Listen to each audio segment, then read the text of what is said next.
हमें आजादी बिना खड़ग बिना ढाल, साबरमती के संत तूने कर दिया कमाल, रघुपति राघव राजा राम। सुबह की राम राम और उन शहीदों को सबसे पहले सलाम जिन्होंने स्वतंत्रता संग्राम में अपनी आहुतियां दी। आज 30 जनवरी है और 30 जनवरी के दिन को शहीद दिवस के रूप में मनाया जाता है। जी हाँ, हम याद कर रहे हैं सभी स्वतंत्रता संग्राम के अमरदीप राष्ट्रपिता महात्मा गांधी जी को, जिनकी आज पुण्यतिथि है। तो सबसे पहले दूरदर्शन परिवार उनको विनम्र श्रद्धांजलि अर्पित करता है। और नमस्कार एमपी हमारे प्रोग्राम का नाम है। मैं हूं आपके साथ हर मंगलवार की तरह प्रिया। और सबसे पहले डिस्प्ले कर देती हूं फ़ोन नंबर्स को, क्योंकि आज 8 बजे से 9 बजे तक सुबह से हम लाइव रहेंगे। सजीव फोन इन प्रोग्राम है। 075 हमारे भोपाल का कोड है, 2660049 ये लैंडलाइन नंबर है। 180023300040 मुझे रट चुका है। निःशुल्क सेवा का आप इस्तेमाल कर सकते हैं, यानी टोल फ्री नंबर से भी आप हमसे बात कर पाएंगे। हमारे विशेषज्ञ यानी अतिथि, आज के विशेष अतिथि से हम बात करवाएंगे। लेकिन सबसे पहले कुछ चर्चा हमारे और आपके बीच में हो जाए। जैसा कि मैंने बताया, आज 30 जनवरी है, शहीद दिवस के रूप में हम बापू की पुण्यतिथि को मना रहे हैं। तो बिल्कुल हम उनको सादर नमन करते हैं। ये खूबसूरत तस्वीर जब भी जहन में आती है तो बहुत सारी चीज़ें कौंध जाती हैं। भारत में हर साल स्वतंत्रता सेनानियों को श्रद्धांजलि देने के लिए शहीद दिवस मनाया जाता है। और देश में आपको ये जानकर, जिन लोगों को नहीं पता उनको बता देते, उनकी जानकारी को दुरुस्त कर देते हैं कि देश में 4 बार शहीद दिवस मनाया जाता है। आज 30 जनवरी है और देश में महात्मा गांधी जी की पुण्यतिथि को भी शहीद दिवस के रूप में मनाया जाता है।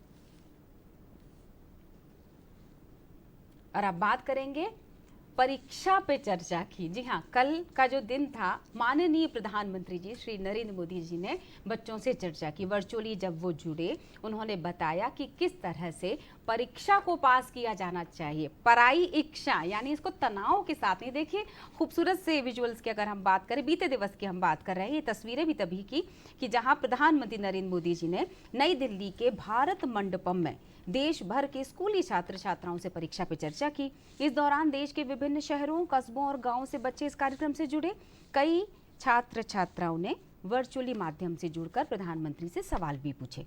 कार्यक्रम में बच्चों से संवाद करते हुए माननीय प्रधानमंत्री जी ने कहा कि हमें किसी भी प्रेशर यानी तनाव को झेलने के लिए खुद को सामर्थ्यवान बनाना चाहिए। दबाव को हमें अपने मन की स्थिति से जीतना जरूरी है। भोपाल के केंद्रीय विद्यालय क्रमांक 1 के प्रांगण में सोमवार को परीक्षा पे चर्चा कार्यक्रम में 7वें संस्करण पर जब चर्चा की, उन्होंने सीधा प्रसारण दिखाया गया था, तो बहुत सारे सवालों के साथ बच्चे तैयार थे।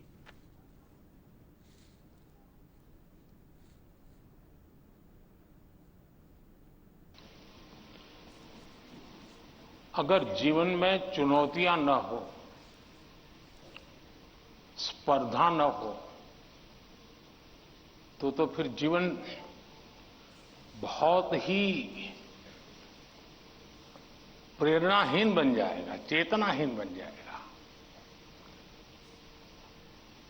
कंपटीशन होनी ही चाहिए। लेकिन जैसे एक सवाल में पूछा कालीकट से बच्ची ने, हेल्दी कंपटीशन, इसलिए कंपटीशन हेल्दी होना चाहिए। अब आपका जो सवाल है वो जरा डेंजर है और वो मुझे चिंता कराता है। शायद मुझे भी इस परीक्षा पे चर्चा पे इस प्रकार का सवाल पहली बार आया है। देखिए, कभी कभी इस प्रवृत्ति का जहर, ये बीज पारिवारिक वातावरण में ही बो दिया जाता है। घर में भी माँ बाप, 2 बच्चे हैं तो दोनों के बीच में कभी एक के लिए अच्छा बोलेंगे, कभी दूसरे के लिए। तो कभी उन 2 भाई बहन में भी, या 2 भाई में भी, या 2 बहनों में भी, देखिए माँ ने उसको तो ये कह दिया और मुझे ऐसा कह दिया। एक इस प्रकार की विकृत स्पर्धा का भाव जाने अनजाने में परिवार के रोजमर्रा के जीवन में बो दिया जाता है। और इसलिए मेरी सभी पेरेंट्स से आग्रह है कि कृपा करके बच्चों की इस प्रकार की कंपैरिजन, अपने ही संतानों की ऐसी कंपैरिजन मत कीजिए। उसके अंदर एक द्वेष का भाव पैदा कर देते हैं और वो परिवार में भी कभी न कभी लंबे समय के बाद वो बीज एक बहुत बड़ा जहरीला वृक्ष बन जाता है। उसी प्रकार से मैंने बहुत पहले एक वीडियो देखा था, शायद आप लोगों ने भी देखा होगा। कुछ दिव्यांग बच्चे, उनकी एक कंपटीशन में सब दौड़ रहे हैं। 12-15 बच्चे अलग अलग फिजिक, दिव्यांग है तो कठिनाइयां है, लेकिन वो दौड़ रहे हैं। इतने में एक बच्चा गिर जाता है। अब ज्यादा बुद्धिमान लोग होते तो क्या करते? वाह, ये तो गया, चलो यार, एक तो स्पर्धा में कम हो गया। लेकिन उन बच्चों ने क्या किया? सबके सब जो आगे चले गए थे वो भी पीछे आए, जो दौड़ रहे थे वो भी रुक गए। पहले उन सब ने उसको खड़ा किया और फिर दौड़ना शुरू किया।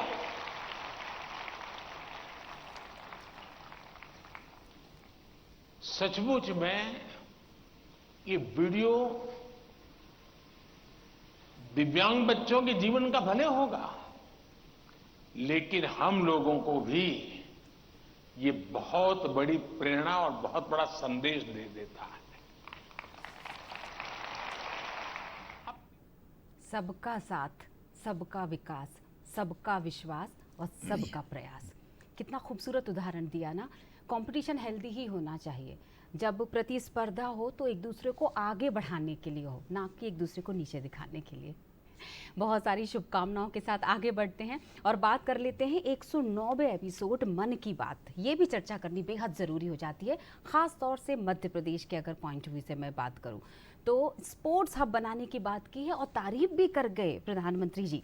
उन्होंने कहा, सबसे पहले तो ये बता दूं कि देश में पुणे के बाद भोपाल में, हमारी राजधानी मध्य प्रदेश की, दूसरा बड़ा हब बनने वाला है। हमारे पास बहुत खूबसूरत से फोटोग्राफ भी हैं और हम वो भी आपको शेयर करेंगे कि किस तरह से वाटर स्पोर्ट्स की बात कर रहे थे, कैनोइंग वगैरह, जो अभी मध्य प्रदेश के खिलाड़ी बहुत अच्छा प्रदर्शन कर रहे हैं इंटरनेशनल लेवल पर।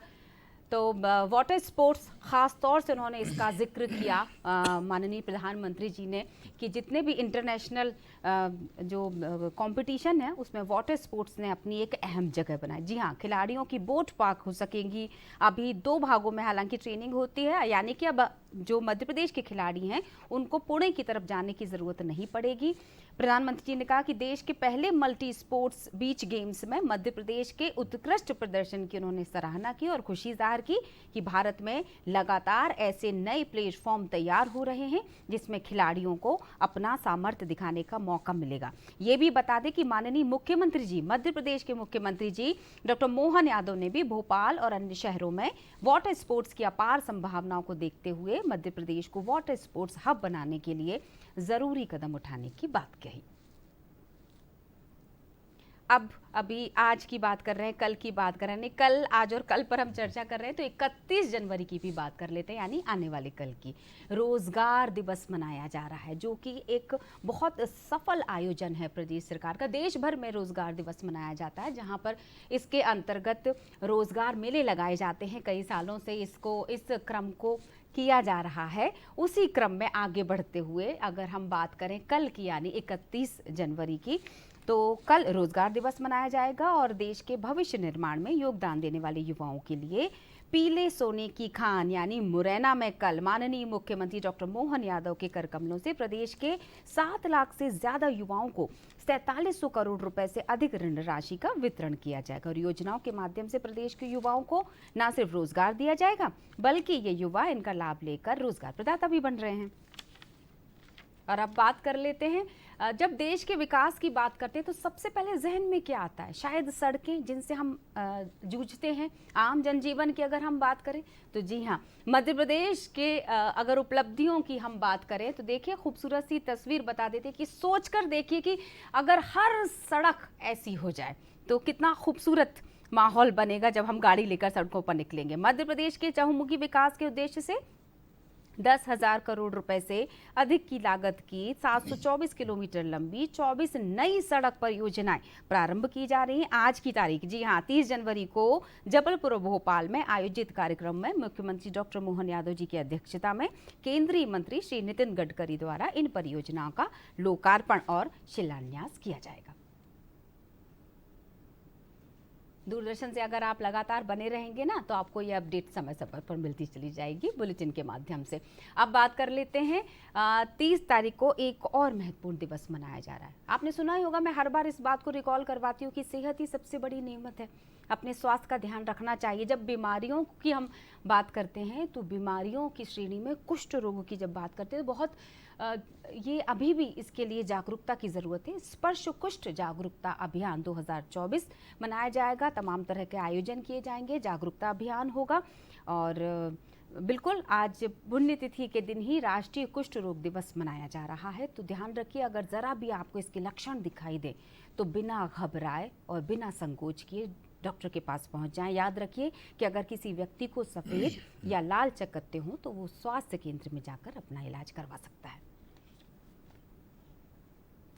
तो तारीख के बारे में तो जिक्र हो चुका है, किस तरह के आयोजन है वो भी बता चुकी हूँ। अब तिथि की बारी आ जाती है, तो सिलसिलेवार आज की तिथि क्या कहती है बता देते हैं आपको।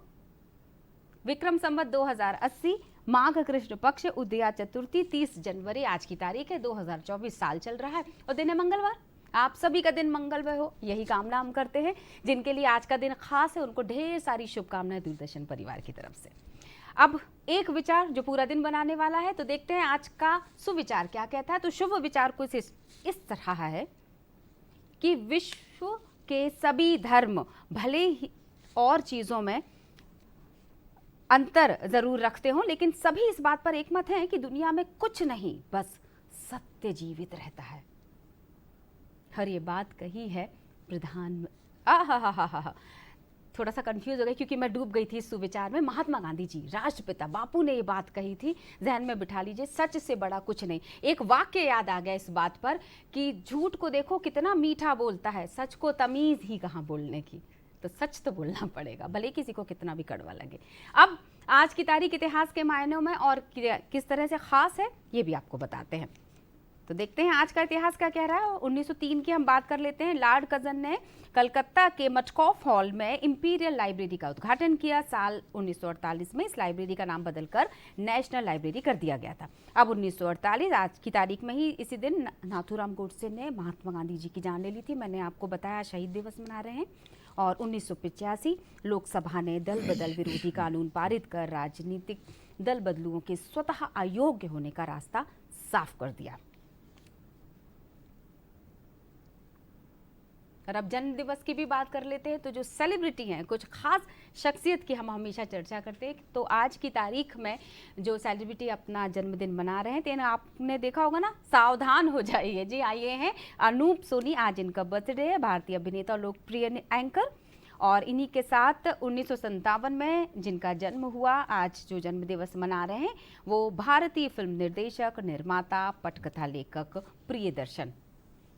गुरु फिल्म देखी होगी ना, वो उन्होंने ही डायरेक्ट की है। अब हमारे आज कौन से विषय हैं और अतिथि कौन है बता देते हैं आपको। शहीद वतन, इस विषय पर हम बात करेंगे। Major general retired Shyam Srivastava sir हमारे साथ इस वक्त कार्यक्रम में मौजूद है स्टूडियो में। और इसी के साथ हम बात करने वाले हैं विषय, बीमारी से निजात पाएं, समय पर इलाज कराएं। और ये जो महत्वपूर्ण अतिथि हैं, पहले तो स्वागत कर लेते हैं। और जो परिचय मैं देने वाली हूँ, डॉक्टर दिव्य प्रकाश दुबे जी, ENT विशेषज्ञ हैं। ये युवा डॉक्टर जो है, इनका एक परिचय मैं अपने साथ जोड़ देती हूँ। बहुत सौभाग्य का विषय होता है हर बार जब भी ये हम बात करते हैं कि कोई ऐसा शख्स अगर स्टूडियो में हो जिसने स्क्रीन शेयर किया हो। अभी थोड़ा सा इन्होंने फिटनेस पे काम किया है, शायद इसलिए आप पहचान ना, रिकॉग्नाइज ना कर पाए, लेकिन लंबे समय तक इन्होंने आपका साथ निभाया। जी हाँ, ये दूरदर्शन के एंकर रहे। बहुत बहुत स्वागत है। कितना मजा आएगा ना कि जब मिल बैठे दो एंकर और साथ में हो हमारे सर। तो बहुत बहुत स्वागत है आप दोनों अतिथियों का। और आपसे चर्चा करूं इससे पहले दर्शकों को बता देती हूँ, अगर कोई भी सवाल मन में उठ रहा है ना, कुष्ठ रोग से जुड़ा हुआ या किसी बीमारी से जुड़ा हो, क्योंकि सर ENT स्पेशलिस्ट भी है डॉक्टर दिव्य प्रकाश, तो 0755260049 1800233040 फ़ोन उठाइए और जल्दी से जिससे भी आप चर्चा करना चाहें अपना सवाल रख लीजिए या कोई क्वेरी।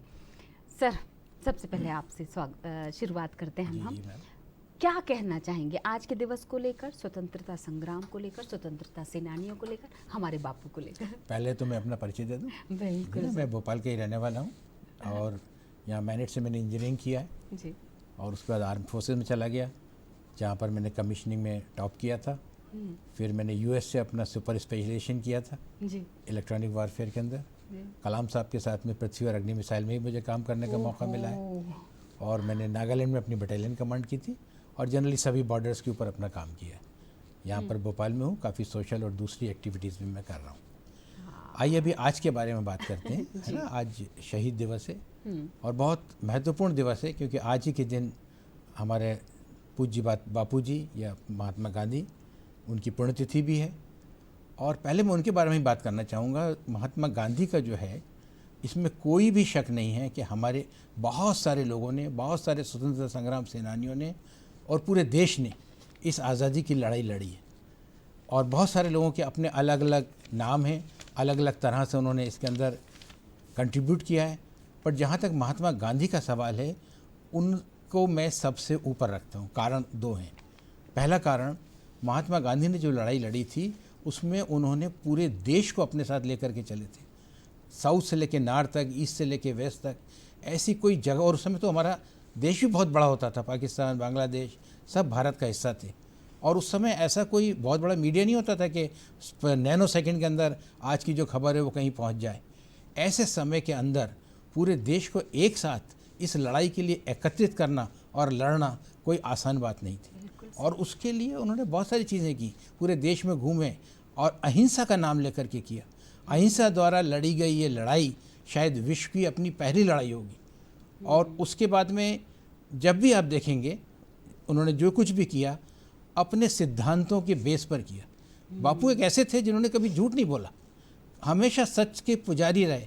कितने लोग इतना महान, अभी आपने बताया सच कितना मुश्किल होता है, कितना कड़वा होता है, लेकिन उसके बाद भी उन्होंने उसका साथ दिया। दूसरी बात क्या थी कि गांधी जी बहुत सिंपल थे। जब देश के अंदर उन्होंने देखा कि इतनी गरीबी है तो सिर्फ एक धोती पहन करके उन्होंने अपना काम करना शुरू कर दिया। लेकिन उसके बाद भी जो उनके विचार थे, जो उनकी लड़ाई के तरीके थे, जो उनकी युद्ध नीति थी, वो विश्व के किसी भी बड़े से बड़े जनरल से छोटी नहीं थी। आप सोचिए ज़रा, जब उन्होंने असहयोग आंदोलन का काम किया, उनको मालूम था कि अंग्रेज़ जो हैं ये मिट्टी भर लोग हैं, मुट्ठी भर लोग यहाँ पर आए और लेकर के पूरे देश को उन्होंने अपना कब्जा कर लिया है। और उन्होंने नीति क्या लगाई है कि दोनों को लोगों को लड़ाओ और ऐश करो। और इसके अंदर उन्होंने क्या किया, पहले कुछ राजाओं के ऊपर एक जगह के ऊपर अपनी एक कंपनी लेकर के आए थे। कंपनी ला करके उन्होंने राजनीति में प्रवेश किया। बंगाल के अंदर पहली लड़ाई लड़ी, उसको जीत लिया। फिर यही करते थे कि कुछ लोगों को, हर राजा को उन्होंने या तो बल से या पैसे से या दूसरी राजनीतिक शक्तियों से अपने साथ किया और ऐसे करके एक एक राजाओं को लड़ाते रहे। गांधी जी ने कहा ये इतने थोड़े से लोग हमारे ऊपर शासन सिर्फ इसलिए कर पा रहे हैं क्योंकि हम लोग टुकड़ों के अंदर बटे हुए हैं। अगर हम सारे के सारे लोग एक हो जाएं तो ये 2 दिन भी हमारे हिंदुस्तान में नहीं रह सकते। और इसके लिए उन्होंने पूरे देश को एक किया। और एक आप देखिए, गांधी की प्रेजेंस आपको पूरे देश में हर जगह मिल जाएगी। और उनके विचार इतने अच्छे थे, वो मतलब इतना अच्छा सोच के चलते थे कि उसके अंदर कोई दूसरा उसमें नहीं आ सकता था। बिल्कुल सही। दूसरे बहुत सारे लोगों ने इसमें कंट्रीब्यूशन किया और उनकी भी सोच बहुत अलग अलग थी। अगर आप सुभाष चंद्र बोस जी को लें, मैंने कहा कि 4 बार शहीद दिवस मनाया जाता है, चाहे हम चंद्रशेखर आजाद साहब की बात करें, भगत सिंह की बात करें, देखिए तमाम स्वतंत्रता और हर एक आदमी जिनकी भी हम ये बात कर रहे हैं, हर एक की अपनी अलग सोच थी। सुभाष चंद्र बोस जो थे वो ICS थे, बहुत इंटेलिजेंट थे। और उनका आप देखिए कि उन्होंने क्या किया, उन्होंने आज़ाद हिंद फौज बनाई। यानी आप देखिए, आज़ादी की लड़ाई लड़ने के लिए एक आदमी फौज बना सकता है, ऐसा तो सोचना भी मुश्किल है।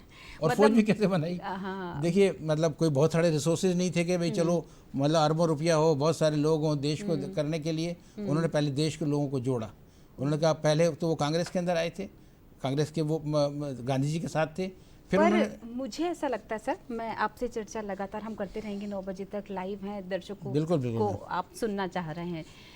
जब विचारों की बात चल रही थी तो एक चीज़ जब आप बोल रहे थे कि याद आया कि सादा जीवन उच्च विचार, जीवन का बस यही आधार, ये उनके व्यक्तित्व से एकदम मेल खाता है।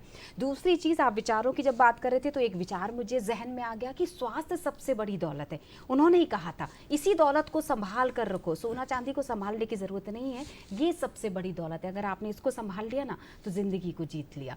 सेहत की जब बात कर रही है तो डॉक्टर दिव्या आपसे ज़रूर जानना चाहेंगे। सबसे पहले मुझे लगता है कुष्ठ रोग के बारे में मैं एक सवाल रख लेती हूँ। जी बिल्कुल। आज भी जागरूकता की कमी है। ये ऐसी बीमारी है जो संकोचवश इंसान जा नहीं पाता डॉक्टर के पास, या बता नहीं पाता, या उसका आत्मविश्वास इस पर्टिकुलर इस बीमारी की वजह से थोड़ा सा कमज़ोर पड़ने लगता है। जी आपने बिल्कुल ही सही कहा।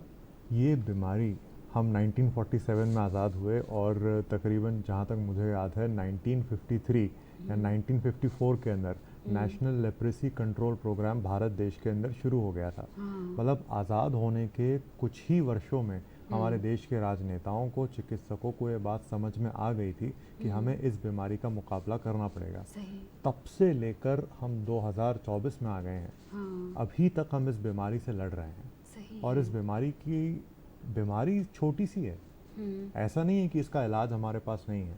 ऐसा नहीं है कि ये कोरोना जैसी कोई खतरनाक बीमारी है जो 2-2 मिनट में फैल रही है। ऐसा बिल्कुल नहीं है। लेप्रेसी किसी मरीज से मुझ तक पहुंचने में बहुत वक्त लगता है। बहुत कठिन और बहुत ही क्लिष्ट कार्य है कि लेप्रेसी मैं अपने आप को दे सकूं। परंतु फिर भी इस बीमारी से हम जीत नहीं पा रहे। उसके पीछे एक लोगों के अंदर जागरूकता की कमी। National leprosy education programme Bharat देश ने शुरू करा था। इस पूरे प्रोग्राम का मकसद ये था कि एक सामान्य नागरिक के अंदर इस बीमारी के प्रति जागरूकता को बढ़ाया जाए। ये बीमारी को ढूंढा था डॉक्टर हैंसन ने, इसलिए इसको हैंसन्स डिजीज के रूप से भी जाना जाता है। इस बीमारी में जैसा कि आपने बताया था कि सफ़ेद या फिर लाल रंग के धब्बे बन जाते हैं, मार्क्स, रैशेस बन जाते हैं शरीर पर। 3 मुख्य हमें इसके अंदर लक्षण देखने को मिलते हैं। हाथ पाँव में कमज़ोरी आ जाती है और महसूस करने की शक्ति व्यक्ति की कम हो जाती है। जैसे कि अगर मैं किसी ग्लास को पकड़ता हूँ, अब ये गर्म है कि ठंडा है ये मेरी उंगलियाँ मुझे बता पा रही हैं, परंतु अब जो लेप्रेसी का मरीज़ होता है उसके अंदर ये सारी शक्तियाँ चली जाती हैं। और लेप्रेसी फैलती कैसे है? तो छुआछूत से लेप्रेसी फैलने की संभावना ना के बराबर है। अगर कोई लेप्रेसी का मरीज़ है और वो कोई भी इलाज नहीं ले रहा है और हम ऐसे व्यक्ति के साथ बहुत ही करीब रहें और बहुत लंबे समय तक, कई महीनों तक रहें, तब जाकर कहीं हमें लेप्रेसी जैसी बीमारी हो सकती है। दूसरा, ये एक सामान्य बीमारी है। जैसे सर्दी, खांसी, ज़ुकाम होता है, जैसे किसी का पेट खराब हो जाता है, कभी एक्सीडेंट की वजह से किसी के पैर में फ्रैक्चर हो जाता है, वैसे ये एक सामान्य सी बीमारी है। हमारे देश के कुछ लोग जो कम पढ़े लिखे थे उन्होंने कहा कि ये पिछले जन्मों के पापों की वजह से है। ऐसे लोग जिनको लेप्रेसी हुआ, जिनको सहायता की आवश्यकता थी, चिकित्सा की आवश्यकता थी, उनका एक सामाजिक बहिष्कार कर दिया गया, उनको परिवार से निकाल दिया गया। उनको नहीं बल्कि उनके पूरे परिवार को निकाल दिया गया। ये इन चीज़ों की वजह से लोग इस बीमारी को छुपाने लगे तो ये बीमारी बढ़ने लगी। इसका इलाज लोग नहीं लेते थे, इलाज नहीं लेते थे तो ये बीमारी फैलने लगी। बाकी ऐसे कई देश हैं दुनिया में जिन्होंने इस बीमारी पर विजय प्राप्त करी है और जिस प्रकार से हमारे देश की सरकारें कोशिश कर रही हैं, भारत देश भी उसी पथ पर अग्रसर है। बिल्कुल सही बात है। पथ प्रदर्शक की बात करते हैं तो वाकई स्वतंत्रता सेनानियों का नाम सबसे पहले आता है।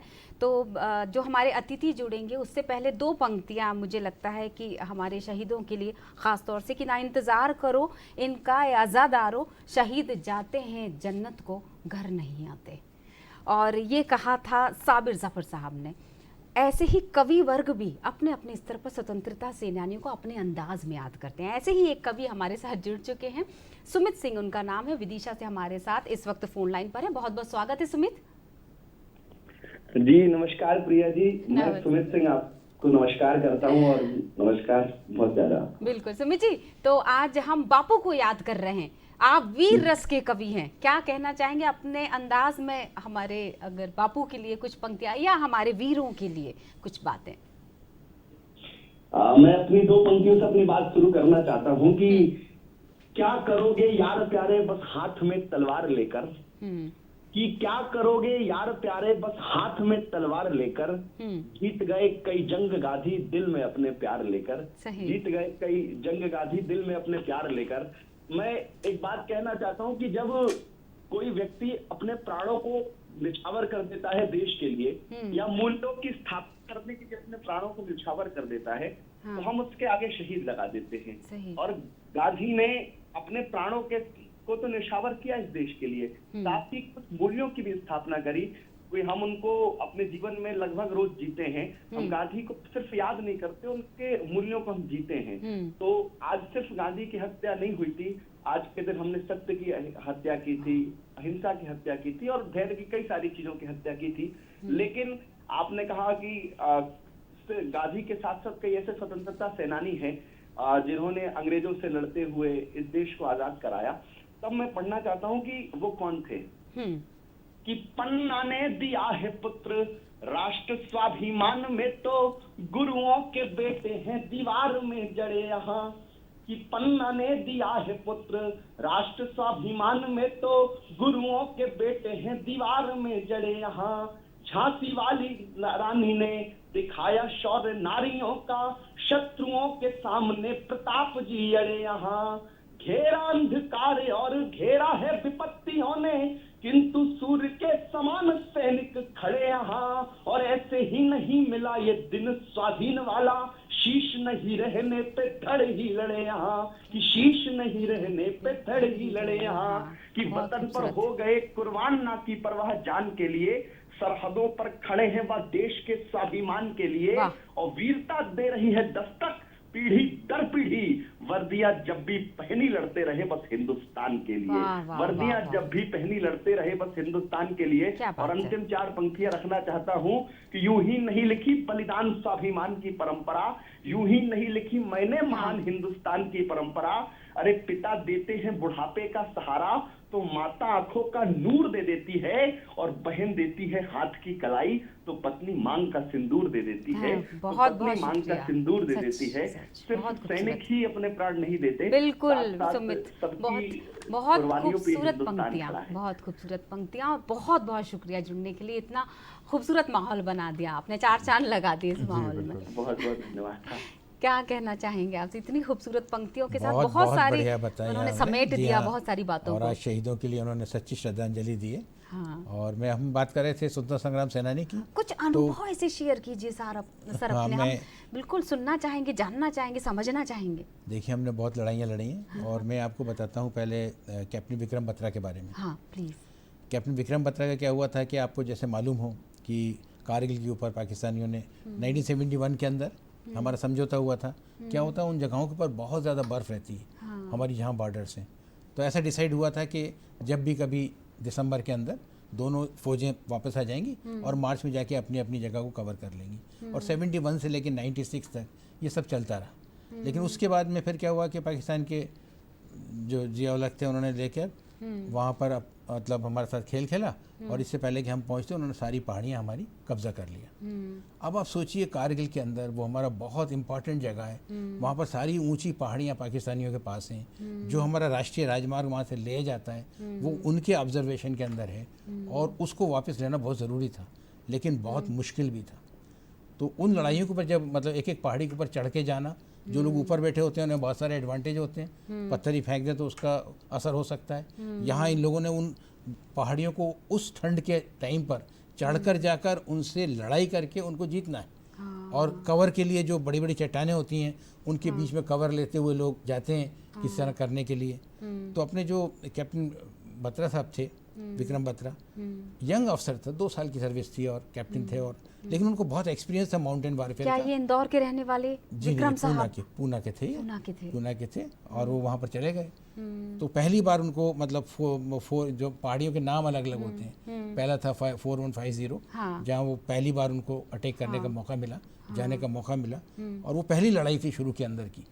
और वो अपनी कंपनी को लेकर के वहाँ गए। उस जगह के ऊपर उन रातों के अंदर जहाँ की मतलब ठंडी लोगों को बहुत ज़्यादा नुकसान पहुंचा सकती है, उस जगह पर अपनी कंपनी के साथ उन्होंने लड़ा। और वो 4195 की जो पहाड़ी थी उसके ऊपर कब्जा किया। और उसके बाद वहाँ पहुँचने के बाद जो उन्होंने सिग्नल दिया वो ये दिया कि मैंने इस पे कब्जा कर लिया है, बट ये दिल मांगे मोर। और जो पूरे देश में याद है आपने ये देखा डायलॉग। होगा कि पूरे देश के अंदर हो गया होगा। जब LOC या इस तरह की फिल्में बनी हैं जी, तो उसमें ये उसमें डायलॉग था, बहुत अच्छा था। बिल्कुल। और शेर शाह के नाम से उनको जाना जाता था, और पाकिस्तान भी जो फौजी थे वो उनसे डरते थे। लेकिन क्या था कि लगातार ये सब हो रहा था, और जितनी बटालियंस थी उनको बार बार दोबारा मौका मिल रहा था। तो जब हमने बहुत सारी लड़ाइयाँ हमारे फौज ने जीत ली थी, देखिए उसके अंदर जाने से पहले हर एक को पता था, ये भी मालूम नहीं था कि हम वापस आएंगे कि नहीं आएंगे, और हमारी बहुत कैजुअलिटीज़ भी हुई, कई लोग शहीद हुए, कई लोग घायल हुए, पर हमने वो सारी पहाड़ियाँ एक एक करके जीतना शुरू कर दिया। और जब लास्ट पहाड़ी बची थी 4185 वाली, उसमें फिर इनकी डेल्टा कंपनी को एक और कंपनी के साथ में ऊपर जाकर वो पहाड़ी जीतने का मौका मिला या लड़ाई करने का मौका मिला। ये वहाँ पर उस समय गए, और मतलब बहुत ज़्यादा उनके MMGs दूसरी वो सब वो कर रहे थे। उसके बाद भी इन कंपनीज ने ऊपर जाकर के उन लड़ाइयों को लड़ा, और बिल्कुल पहुंच गए, और वहाँ मतलब सारे पाकिस्तानी करीब करीब इन लोगों ने मार दिए थे या भाग गए थे। उसके बाद में जब ये वहाँ पर थे, एक आर्मी में एक बड़ी सिस्टम होता है बड़ी सिस्टम होता है, 2 लोग साथ रहते हैं। अच्छा, लड़ाई बड़ी के अंदर भी सिस्टम। साथ होते हैं, जी हाँ, पूरे ट्रेनिंग के दौरान बाकी सब जगहों पर साथ रहते हैं। हाँ। जब लड़ाई के लिए जाते हैं तो भी साथ रहते हैं, हाँ। और एक दूसरे का ध्यान रखते हैं। उसमें कई बार अफसर होते हैं, कई बार अफसर JCO या जवान होते हैं, कई बार 2 जवान होते हैं। हाँ, तो वो वहाँ पर गए, और उसके बाद में जब वो बिल्कुल सब कुछ जीत लिया था, तो उनका जो बडी था, वहाँ 2 पाकिस्तानी पहाड़ी से नीचे उतर गए थे। हाँ, उन्होंने बहुत वहाँ से सुंदर। ग्रेनेड फेंका, और जो बडी था उसके दोनों पाँव में वो गोलियां लगी, और वो वहीं गिर गया। हाँ, और ये बिल्कुल जब लड़ाई करीब करीब जीत चुके थे, इन्होंने देखा उनका बडी पड़ा हुआ है, वो दौड़ कर गए, और उन्होंने अपने बडी को लेकर के कवर के अंदर आए। कितने सारे किस्से होंगे ना आप सर देखिए, ऐसे? उस कवर के अंदर लोगों ने, वहाँ से पाकिस्तानी जो थे, उन्होंने उनके ऊपर फायर किया और उनको मार दिया। अब यहाँ लगा लेते हैं कॉमा एक छोटा एक सा। सेकंड बता रहा हूँ आपको, एक सेकंड के मतलब वो जो थे विक्रम बत्रा साहब, हाँ, उन गोलियों से वो छलनी हो गए, हाँ, शहीद हो गए। हाँ। और जैसे ही वो लड़े, वो लास्ट लड़ाई थी, लड़ते ही साथ आर्मी हेडक्वार्टर को बता दिया गया कि सारी पहाड़ी हमने ले ली हैं, और उसके बाद 15 मिनट के बाद सीज फायर हो गया। यानी पहली लड़ाई से लेके आखिरी लड़ाई के 15 मिनट पहले तक इस अफसर ने लड़ाई लड़ी, युद्ध जीता, और फिर बाद में मरणोपरांत उनको परमवीर चक्र मिला। एक युद्ध ऐसा भी है जिसको मैं हमेशा बोलती हूँ कि एक युद्ध अपने ही विरुद्ध। परीक्षा के तनाव की हम बात कर रहे हैं, जंग की हम बात कर रहे हैं, एक जंग हम अपने आप से भी लड़ते हैं। खासतौर से अगर बच्चों के मैं तरीके से बात करूं तो अभी परीक्षा के दौरान एक जंग वो भी लड़ रहे होंगे, शारीरिक भी और मानसिक भी। हमारे साथ अतिथि जुड़ चुकी हैं एक और, जो महत्वपूर्ण चर्चा हमारे साथ करेंगी, डॉक्टर रेणु श्रीवास्तव, प्रोफेसर हैं ये English language, IES university Bhopal से। बहुत बहुत स्वागत है ma'am. Thank you. Good morning, everyone. Those who Good are morning, ma'am. Good morning, madam. to this program. Yes. Thank you ma'am. Ma'am क्या कहेंगी, मैं अभी जंग और युद्ध और इस बहुत माहौल जी, कुछ जी। ऐसा ही बना हुआ है, तो एक परेशानी बच्चों की, एक युद्ध उनका भी चल रहा है परीक्षा के तनाव जी, से, जी। तो कुछ हेल्प आप तो- कर दीजिए। जी जी जैसे आज इंग्लिश फॉर कम्युनिकेशन का पेपर है फर्स्ट ईयर RGPV में, तो मैं यही बोलना चाहूंगी, जो पेरेंट्स हैं हाँ, उनको जब भी सब्जेक्ट चॉइस होती है तो इंजीनियर और डॉक्टर ही नहीं बनते लोग, और भी बहुत सारे आयाम हैं। तो वहां से शुरू करें, हाँ। बच्चों का साइकोमेट्रिक टेस्ट कराएं, हाँ। उनकी रुचि देखें, उनका इंटरेस्ट देखें, हाँ। अकॉर्डिंगली सेट करें। और हाँ। जहां तक डिप्रेशन का मामला है, जैसे मोदी जी का बहुत बढ़िया सुझाव है न्यू एजुकेशन पॉलिसी कि हाँ। ये जो सुइसाइड होते हैं कोचिंग में 16 ईयर तक बच्चा नहीं जाएगा, तो ये बहुत बड़ी स्टेप है इसके तरफ।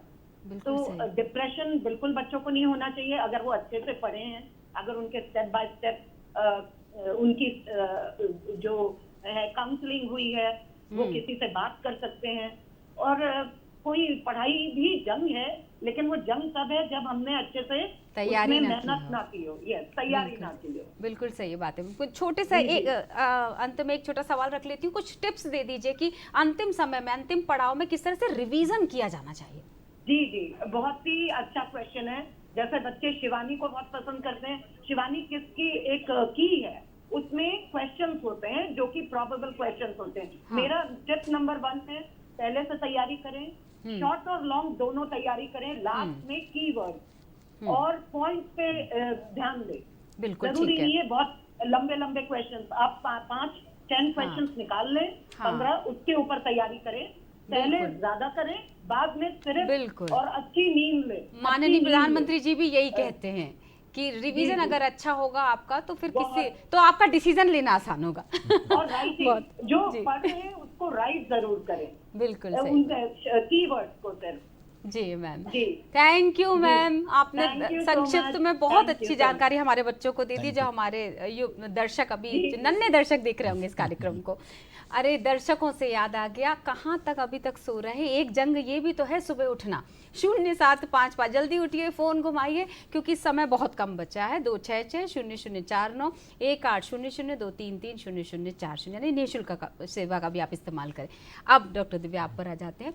जब हम संकोच की मैं बात कर रही थी कि बिल्कुल नहीं होना चाहिए, जो मन में सवाल आ रहा है टीचर से कर लेना चाहिए, जी, बिल्कुल। बिना ये सोचे कि हाँ देखा जाएगा। जी तो बीमारियों पर भी यही बात लागू होती है जी। कि संकोच करना या झिझकना, ये सारी चीजें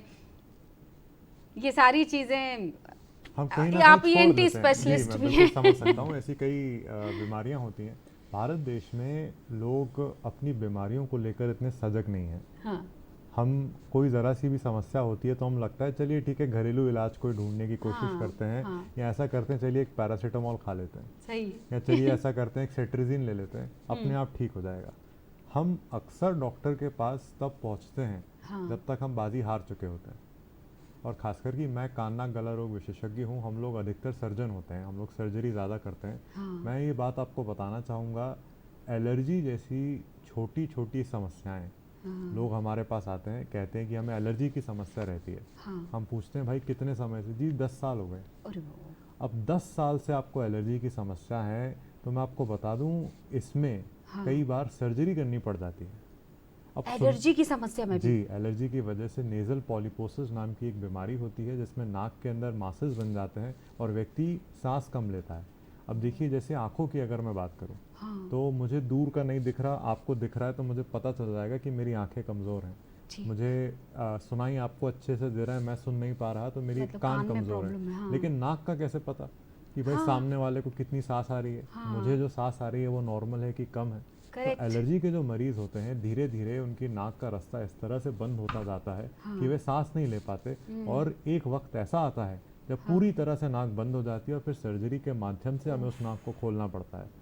हम कितने केसेस आते होंगे इस तरह के? मतलब हमारी ओपीडी में हम यदि प्रतिदिन 50 से 70 मरीज देख रहे हैं, तो उनमें से 10-11 मरीज ऐसे निकल आते हैं जिनकी सर्जरी करनी पड़ती है।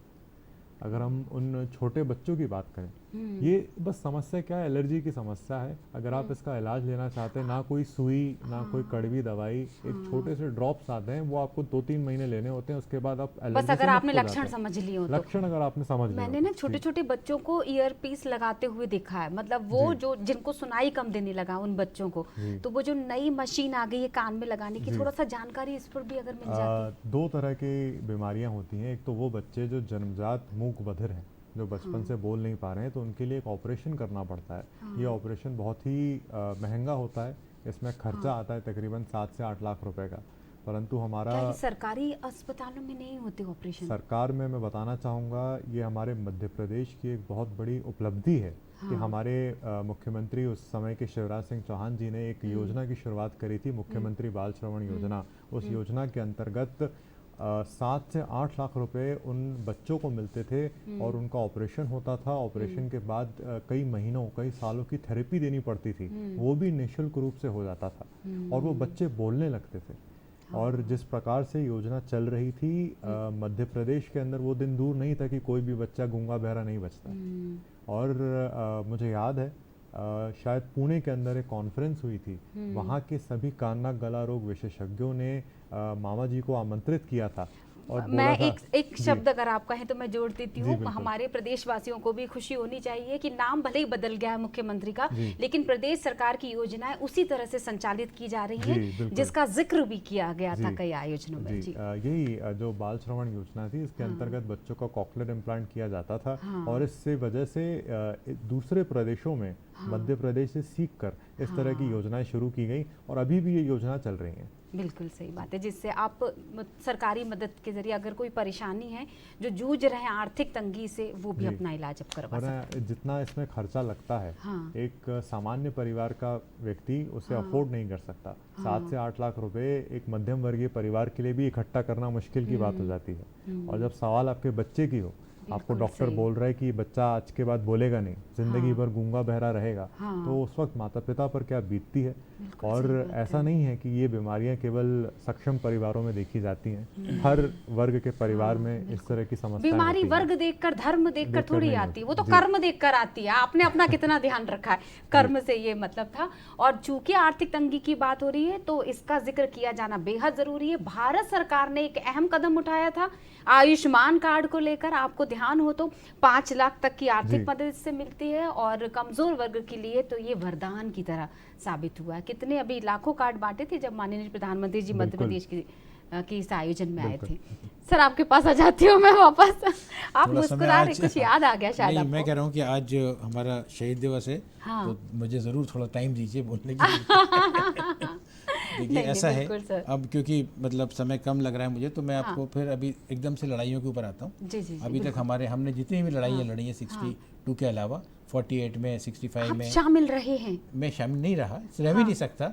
मतलब अभी मेरी 67 ही है, और ये तो नहीं, 70 आप अब- किसी लड़ाई में अगर हाँ, लड़ाई शामिल में रहे शामिल- हैं तो कुछ नहीं, मैं उनके बारे में बताऊंगा, लेकिन हाँ, क्या है हाँ। कि फिर ये मेन चीज़ें छूट जाएंगी। बिल्कुल, मैं बिल्कुल। आपको ये बताना चाहता हूँ कि जितनी भी लड़ाइयाँ लड़ी हैं वो सब हमने बहुत अच्छी तरह से जीती हैं। 48 की हो, 65 की हो, 71 के अंदर तो हमने 93,000 प्रिजनर ऑफ वार बनाए थे, बांग्लादेश को 13 दिनों के अंदर मुक्त कर दिया था। लेकिन इन लड़ाइयों की बहुत कीमत देना पड़ती है। हमारे बहुत सारे जवान, हमारे बहुत सारे ऑफिसर्स शहीद होते हैं, बहुत सारे लोग घायल होते हैं, और जो लोग शहीद या घायल नहीं हो पाते, लड़ाइयों में भाग लेते हैं या लड़ाइयों में भाग नहीं भी लेते हैं, क्योंकि आजकल तो हमारी बॉर्डर्स के ऊपर, जैसे आप JNK में जाएं या कहीं पाकिस्तान के साथ जाएं या कई डिस्टर्बेंस का चल रहे होते हैं, हर दिन इनको कुछ ना कुछ करना पड़ता है। और जिन इनकम्पिटेंट वेदर में रहते हैं, चाहे वो सियाचिन दे लें या आप सर्दियों के अंदर नॉर्थ ईस्ट देख लें या JNK देख लें, या गर्मियों के अंदर आप पंजाब देख लें, हम राजस्थान देख लें, ये एक बहुत टफ मतलब लाइफ अपनी जीते हैं। और उसके बाद में जब ये रिटायर्ड होकर के वापस आते हैं 17 साल के बाद में, ये जितने भी पूर्व सैनिक होते हैं, उन पूर्व सैनिकों का बहुत ध्यान रखा जाना चाहिए। ये मेरा मतलब बहुत कहना है, क्योंकि क्या होता है कि जो अभी, और ये क्या होता है, ये भी एक तरह का जज्बा होता है। अब मैं मतलब बहुत मध्य प्रदेश में और बाहर जगहों पे घूमा हूँ, कई परिवार ऐसे हैं जहाँ के बेटों के बेटे जो हैं वो उसमें जाते रहते हैं अपने देश के लिए करने के लिए। एक पिता का शहीद होता है, वो आकर के बोलता है कि अभी बेटा है और 1-2 साल के अंदर जवान होने वाला है, वो ज़रूर फौज के अंदर जाएगा। तो ये लोग जो हैं वो एक स्पेशल कैटेगरी के लोग हैं, इनके बारे में बात करना चाहिए, इनको मदद करना चाहिए। जबकि जैसा इन्वायरमेंट बन रहा है उस हिसाब से इनको कई परेशानियाँ होती हैं। तो मेरा सभी लोगों से ये निवेदन है कि थोड़ा सा समय निकाल कर उन लोगों के लिए भी सोचें जिन्होंने अपने देश के लिए अपनी जवानी कुर्बान कर दी, अपना सारा कुछ दे दिया है, और वो आने के बाद में मतलब अगर मान लीजिए उनको परेशानियां होती हैं, तो ये हमें बहुत ख़राब बात है, गलत बात है। याद करने का एक और तरीका भी तो है, जब इस तरह के दूरदर्शन कार्यक्रम आयोजित करता है, और जब हम आपको बार बार बोलते हैं कि ये सजीव फोन इन प्रोग्राम है, और आप जैसे मुख्य अतिथि जब कार्यक्रम में आते हैं, तो कितने सारे सवाल होते होंगे कि कैसी लड़ा, जैसे मेरे अंदर जो इतने सारे सवाल हैं, तो इस तरह के सवालों की मैं अगर आपको एक बहुत छोटा सा एग्जाम्पल देता और हूँ। अगर मैं आपसे अनुरोध करूं कि ये एग्जाम्पल में एक सवाल मतलब एक हाँ, चर्चा के प्लीज, बाद प्लीज, ले लूं। प्लीज। हमारे साथ एक छात्रा जुड़ चुकी है, अलंकृता अग्रवाल, जिन्होंने PM मोदी साहब के साथ वर्चुअली जुड़कर उनसे सवाल रखा था और पूछा था कि परीक्षा के तनाव से या परीक्षा पे चर्चा कार्यक्रम में उनका क्या सवाल था, क्या जवाब मिला, ये सीधे उन्हीं से जान लेते हैं। अलंकृता, बहुत बहुत स्वागत है। नमस्ते, मेरा नाम अलंकृता है। मैं PM श्री केंद्रीय विद्यालय क्रमांक 1 भोपाल में पढ़ती हूँ, और मैंने हमारे प्रधानमंत्री श्री नरेंद्र मोदी जी से ये प्रश्न पूछा था कि जो हमें स्ट्रेस होता है एग्जाम के टाइम पे, हम उससे कैसे फाइट करें, हम उससे कैसे लड़े कि हम एग्जाम में अच्छा परफॉर्म कर पाए। ये मेरा तो क्या जवाब मिला? मोदी जी ने एक बहुत अच्छा जवाब दिया कि हमें कभी भी स्ट्रेस नहीं लेना है, जब पढ़े तो अच्छे से पढ़ना है, जो पढ़े उसी से पढ़ना, कभी भी एग्जाम लिखने से पहले स्ट्रेस नहीं लेना, और तैयारी के टाइम पे स्ट्रेस नहीं लेना। तो उससे मेरे को काफी मदद मिली कि अब जब मैं पढ़ूंगी तो मैं बिना स्ट्रेस के पढ़ूंगी और हर चीज अच्छे से पढ़ूंगी। ओहो, मतलब इससे पहले स्ट्रेस लेती थी।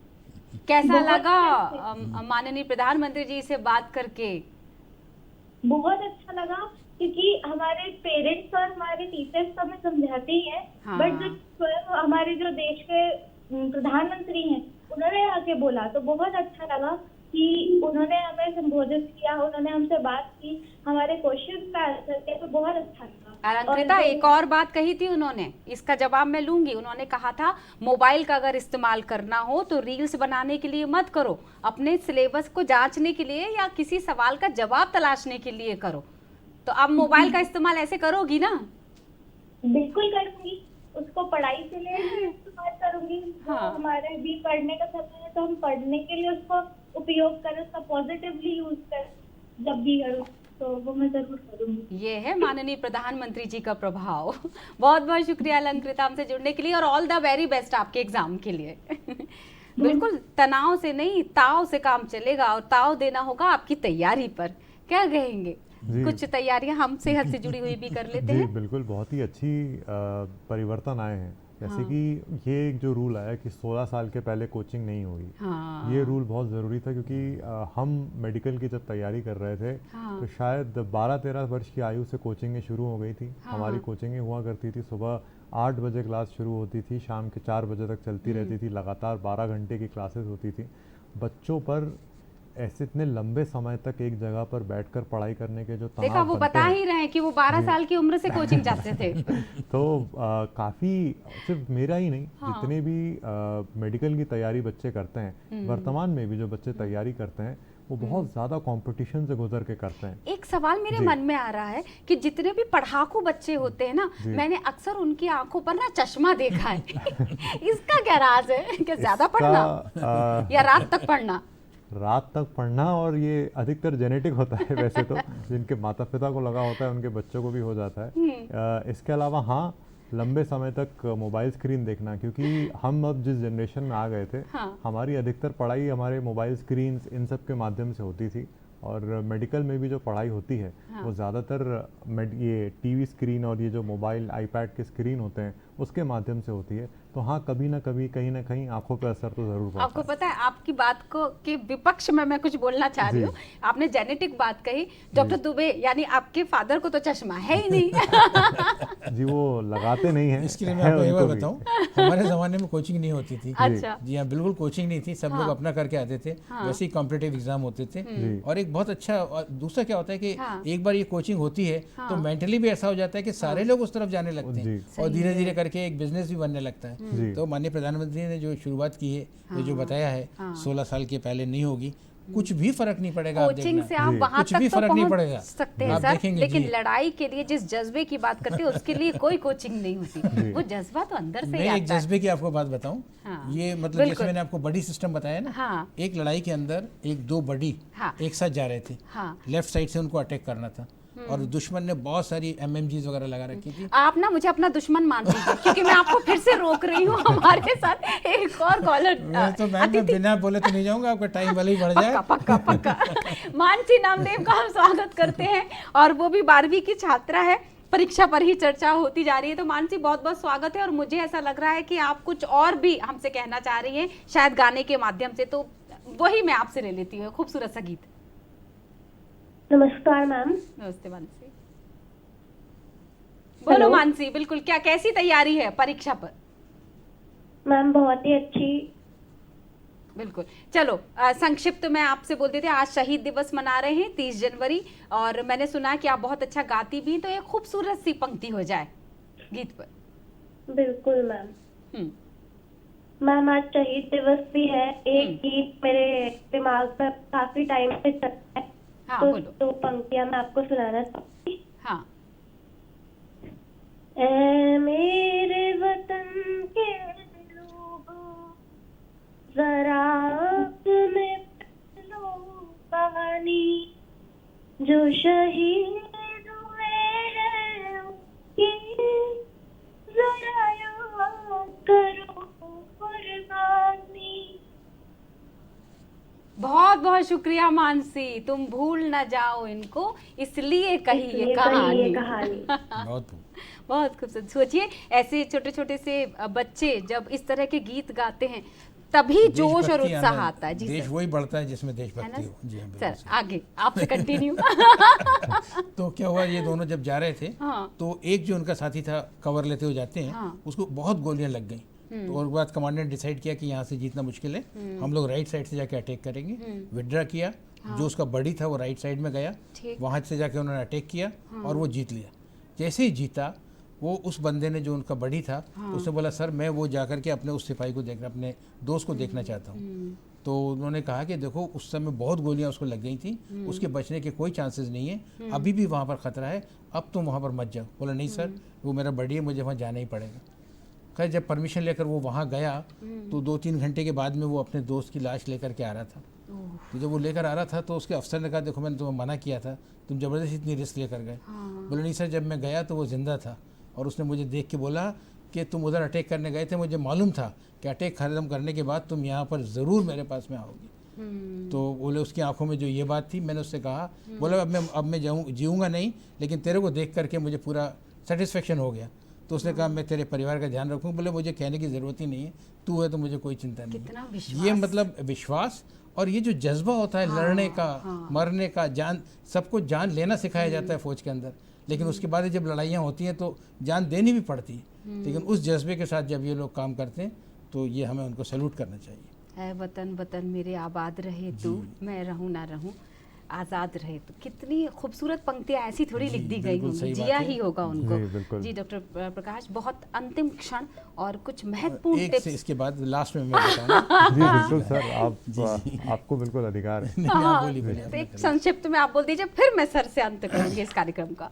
जी, आज शहीद दिवस है और सर हमें जानकारी दे रहे थे। महात्मा गांधी के जीवन का एक किस्सा था। हाँ। उन्हें ब्रिटेन के राजा ने एक बार आमंत्रित किया था और वो ब्रिटेन के राजा थे, वो कोई प्रधानमंत्री या प्रेसिडेंट नहीं थे। ये वो व्यक्ति था जो विश्व की 2/3 ज़मीन पर अपना आधिपत्य स्थापित कर चुका था। हाँ। उसने महात्मा गांधी को मिलने के लिए बुलाया था। हाँ। और गांधी जी को एक प्रोटोकॉल की लिस्ट भेजी थी हाँ। कि भाई ग्रे कलर का सूट पहनोगे, पैंट पहनोगे, हाँ। टाई पहनोगे और तब आके मुझसे मिलोगे। हाँ। और हमारे महात्मा गांधी, हमारे राष्ट्रपिता वहाँ पहुँच गए खादी धोती पहनने पहनकर। वाले। अब वो धोती पहनकर वहाँ पहुँचे हाँ। तो उस राजा ने ये बोला कि mister Gandhi where are your clothes, हाँ। गांधी तुम्हारे कपड़े कहाँ हैं। हाँ। तो अब आप ये सोचिए, दुनिया के राजा के सामने, उसी की सेना के सामने, उसी के देश में खड़े होकर हमारे महात्मा गांधी ने जवाब दिया कि सर मेरे क्या, पूरे भारत देश के कपड़े तो आपने लूट रखे हैं। हाँ। तो क्या हाजिर जवाबी बापू ये हमारे महात्मा गांधी का साहस था।